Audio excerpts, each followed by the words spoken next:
Halo semua, perkenalkan nama saya Mutia Pramediswara.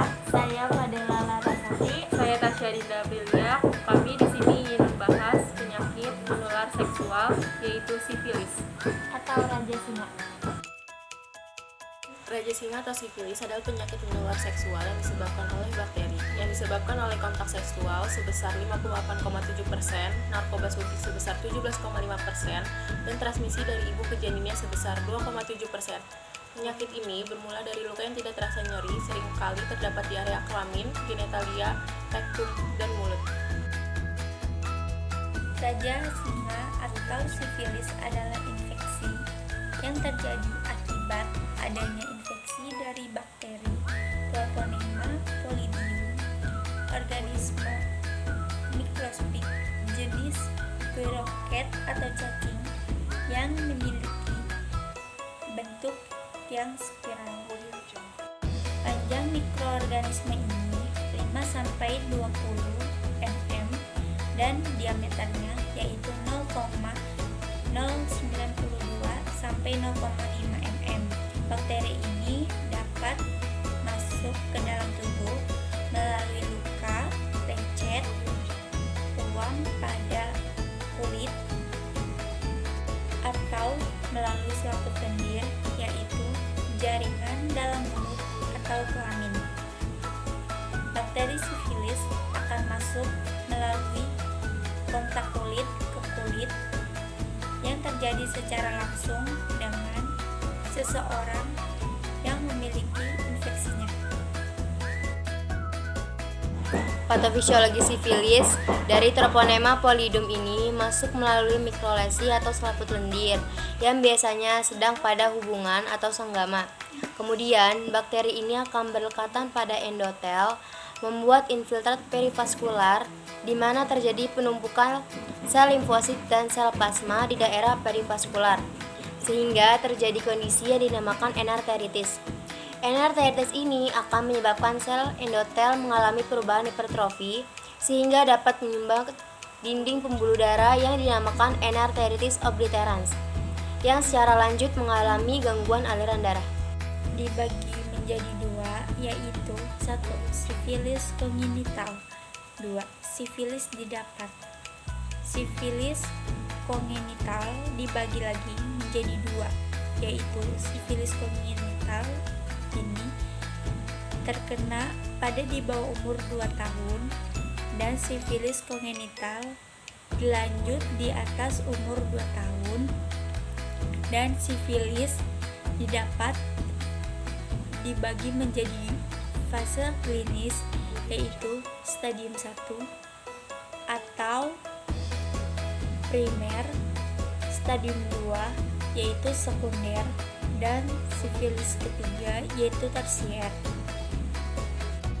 Berdasarkan epidemiologi, penyakit ini dibagi menjadi dua, yaitu 1. Stadium dini yang sangat menular yang terdiri dari S1, S2, dan stadium rekuren. Stadium laten dini. Lalu yang kedua, ada stadium lanjut, yaitu tidak menular, terdiri dari stadium lanjut dan S3. Sifilis primer. Sifilis primer memiliki karakteristik dengan terbentuknya kenre yang tidak nyeri pada lokasi inokulasi setelah masa inkubasi 3-6 minggu. Lesi ini memiliki dasar berbentuk pun hit out, bagian tepi bergelombang dan sangat infeksius. Kenre memiliki gambaran histologi berupa infiltrasi leukosit mononuklear, makrofag, dan limfosit. Umumnya, kenre akan berkembang menjadi indurasit, kemudian membentuk ulkus yang tidak purulen. Lesi akan sembuh sendiri dalam 4-6 minggu. Sifilis sekunder. Sifilis sekunder terbentuk dalam 4-10 minggu setelah munculnya lesi primer. Kondiloma lata dan peti alopecia merupakan gambaran yang hanya ditemukan pada sifilis sekunder. Kondiloma lata adalah lesi yang tidak nyeri, berwarna merah, keabu-abuan, umumnya terbentuk pada lokasi yang hangat dan lembab. Petialopecia merupakan alopecia berbentuk bercak-bercak dengan gambaran mot eten pada kulit kepala dan rambut wajah.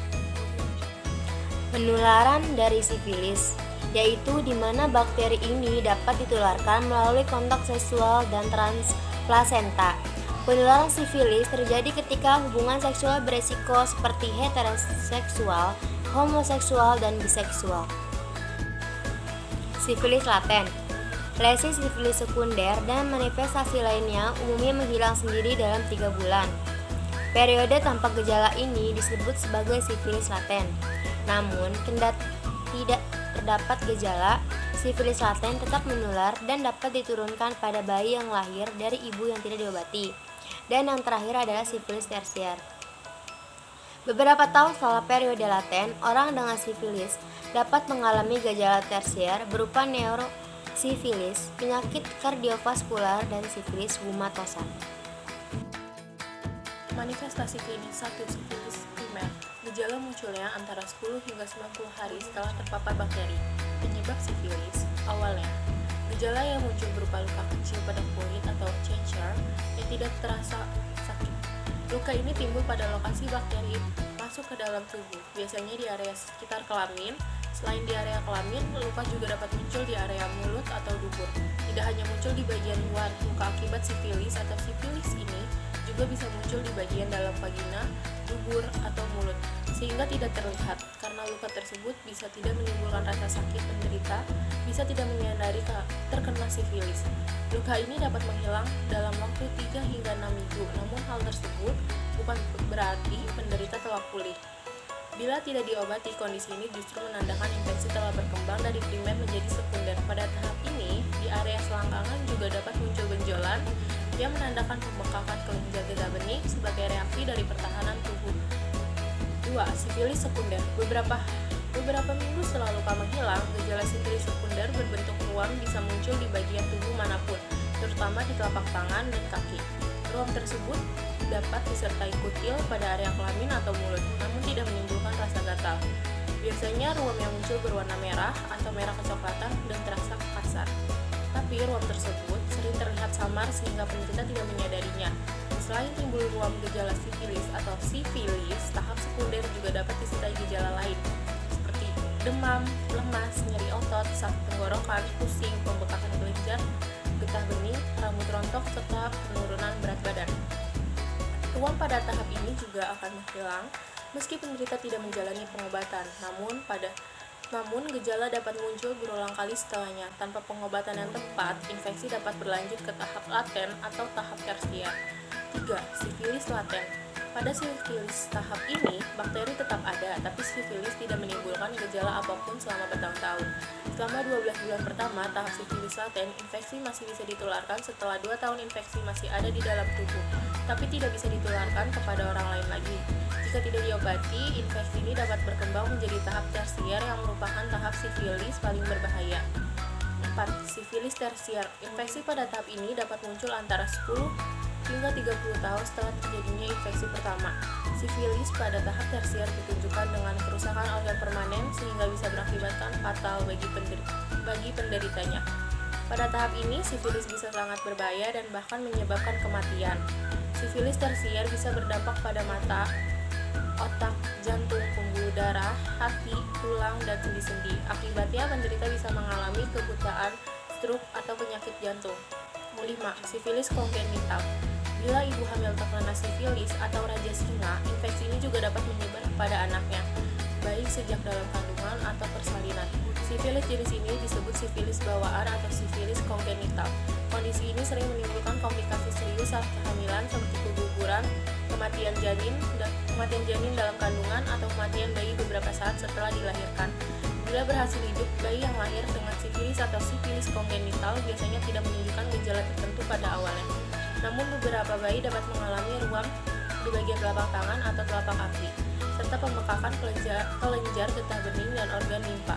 Kondisi sifilis kongenital dapat menimbulkan komplikasi serius seperti 1. Batang hidung yang rata, 2. Kelainan bentuk gigi, 3. Anemia berat badan, 4. Pertumbuhan tulang yang abnormal, 5. Meningitis, 6. Gangguan saraf seperti buta atau tuli.